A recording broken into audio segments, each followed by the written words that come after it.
In 2023, South Africa submitted to the IJC their claim that Israel was engaged in genocide. Then in January 2024, they appeared before the International Court of Justice to present their case. In the presentation, they went to great lengths to discuss the region's history and the plight of the Palestinians at the hands of Israel. The mounting deaths and destruction was discussed at length. They talked about the number of homes destroyed, the number of hospitals destroyed, the number of children killed, and so on, all in an effort to build a case of genocide.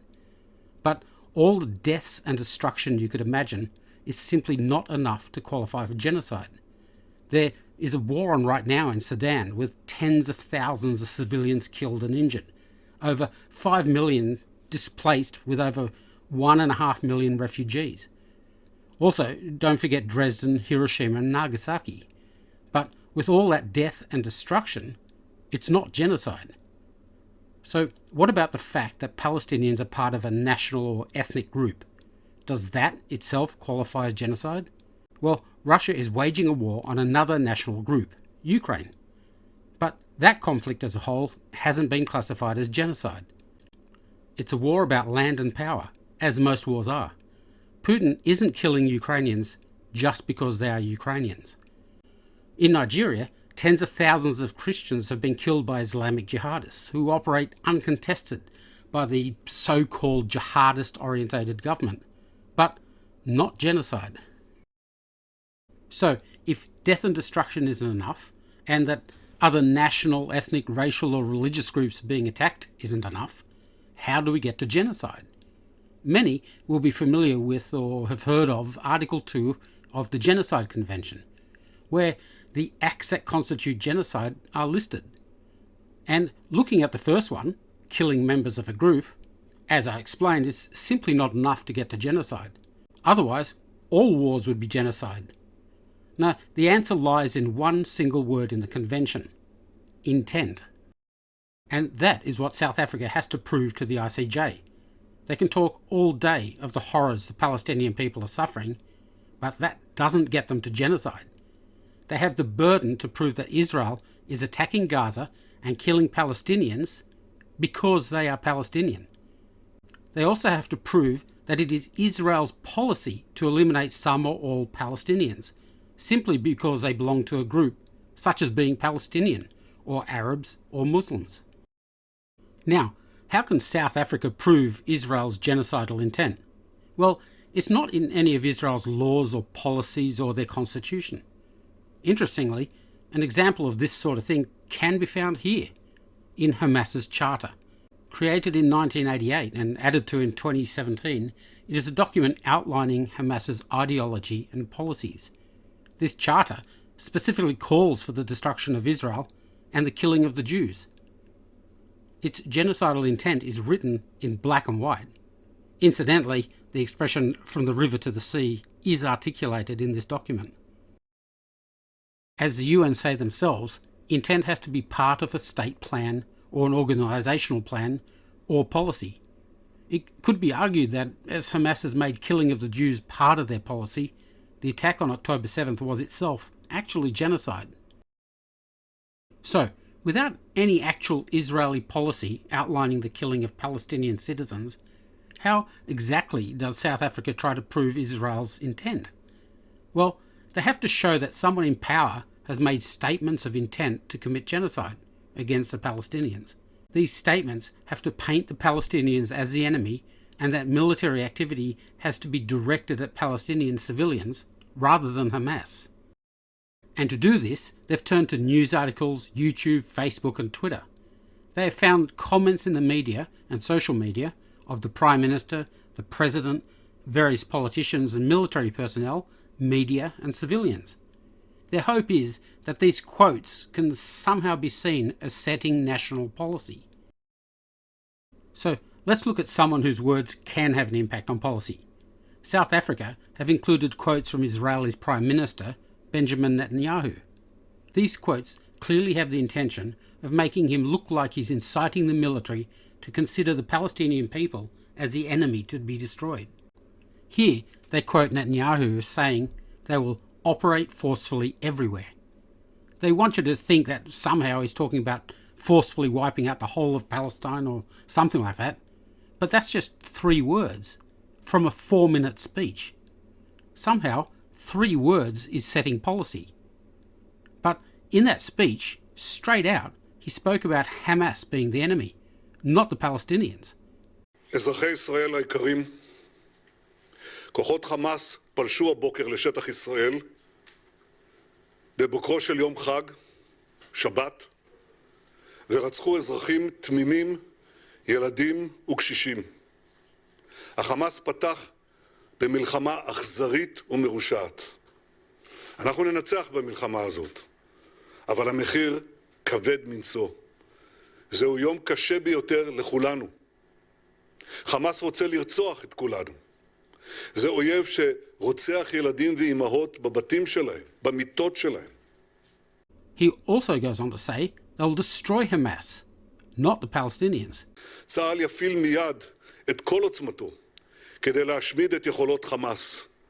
נכה בהם עד חורמה וננקום בעוצמה על היום השחור הזה שהם עוללו למדינת ישראל ולאזרחיה. And in what context did he say he will operate forcefully everywhere? את כל המקומות שהחמאס נערך בהם, של עיר הרשע הזאת, כל המקומות שהחמאס מסתתר בהם, פועל מתוכם, נהפוך אותם לאיי חורבות.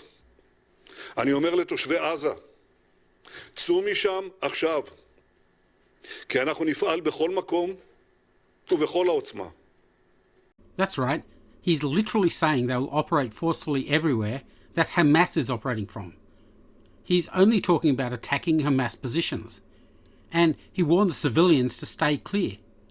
There is no genocidal intent, if you bother to watch the video South Africa actually provided a link to. So, going after Hamas and the fallout that goes with it can never be classified as genocide. As the UN points out, the convention excludes political groups, which Hamas is. So South Africa needs the ICJ to think that the statements by Israelis are directed at Palestinians, not Hamas. Otherwise they fail. That's why these quotes were picked. They are out-of-context words that serve their purpose. Next, they quote him saying, "We are striking our enemies with unprecedented might." So, what enemy is he talking about? Palestinians, Arabs, Muslims? Well, watch the video South Africa linked to. He only ever mentioned one enemy. You guessed it, Hamas. Next, they quoted the Prime Minister saying, "Israeli soldiers understand the scope of the mission and stand ready to defeat the bloodthirsty monsters who have risen against Israel to destroy us." So, is he talking about the Palestinians? No. If you go to the link, in the very next sentence he says, "Hamas thought that we would come apart. We will dismantle Hamas." He didn't mention Palestinians, Arabs or Muslims, just Hamas. Then they quote this. He described the situation as a struggle between the children of light and the children of darkness, between humanity and the law of the jungle. Again, South Africa wants you to think he is dehumanizing the Palestinians. But checking the link, you can see the context. He describes their goal as crushing Hamas, and he only talks about Hamas. Again, no mention of Palestinians, Arabs or Muslims being the enemy, just Hamas. Hamas, Hamas, Hamas, Hamas, Hamas. Next, they quote a tweet. "This is the war between the sons of light and the sons of darkness. We will not let up on our mission until the light overcomes the darkness. The good will defeat the extreme evil that threatens us and the entire world." So, is he talking about the Palestinians that are the enemy, that need to be defeated? Well, the South Africans showed you one tweet.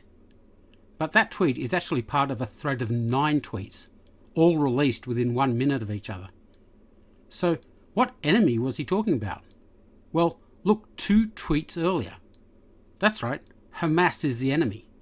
In the whole thread of 9 tweets, he never mentioned Palestinians, Arabs or Muslims, just Hamas. Then they quote from his Christmas message, where he said this. "We're facing monsters. Monsters who murdered children in front of their parents and parents in front of their children, who raped and beheaded women, who burnt babies alive, who took babies hostages. This is a battle not only of Israel against these barbarians, it's a battle of civilization against barbarism. So exactly how is this aimed at the Palestinians? He literally said the barbarians are the ones that killed and kidnapped babies. There's nothing in these words that suggests the enemy is anyone other than the terrorists, which, in this case, was Hamas. Then there's the Amalek quote. So, in case you don't know, in biblical times the Amalekites were people that attacked the Jews as they were leaving Egypt. The Jews fought and won. God had instructed them to kill everyone. So, mentioning Amalek is a call to arms and motivation to defeat the enemy. But who is the enemy? South Africa are suggesting that referring to Amalek means destroying everything in Palestine. But is Netanyahu calling for the destruction of all Palestinians? Here, the South Africans have provided two sources, a video and a tweet. In the video, who is he talking about as the enemy? And the goals of this war are very clear: to completely eliminate the military capabilities of Hamas and to bring back the captives home. So, at the very beginning of the video, he makes it clear who the enemy is: Hamas. Then he makes a comment about Amalek. You must remember what Amalek has done to you, says our Holy Bible, and we do remember and we are fighting. Then, further on in the video, he in fact suggests the Palestinian citizens go south for their safety. Then once again, I call upon those who are non-combatants in the Gaza Strip to go further south.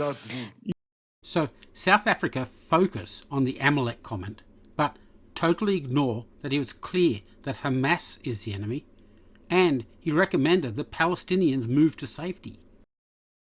Then, in the tweet, it's the same story.